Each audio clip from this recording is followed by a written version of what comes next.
অবশেষে গ্রেফতার হয়েছেন আলোচিত সাবেক সেনা কর্মকর্তা অবসরপ্রাপ্ত লেফটেন্যান্ট জেনারেল মাসুদ উদ্দিন চৌধুরী। সোমবার গভীর রাতে রাজধানীর বারিধারা ডিওএইচএস এলাকা থেকে তাকে আটক করে পুলিশ। বিষয়টি নিশ্চিত করেছেন ঢাকা মহানগর গোয়েন্দা পুলিশের প্রধান শফিকুল ইসলাম।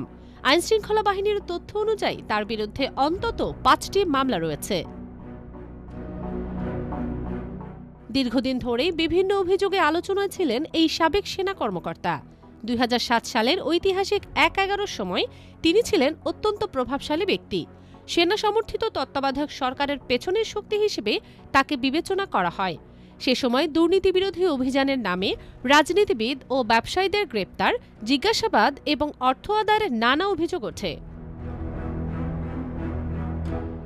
বিশেষ করে সাবেক প্রধানমন্ত্রী সদ্য প্রয়াত বেগম খালেদা জিয়া, ক্ষমতাচ্যুত সাবেক প্রধানমন্ত্রী শেখ হাসিনা এবং বিএনপি নেতা তারেক রহমানকে গ্রেপ্তার ও নির্যাতনের অভিযোগে বারবার উঠে এসেছে তার নাম।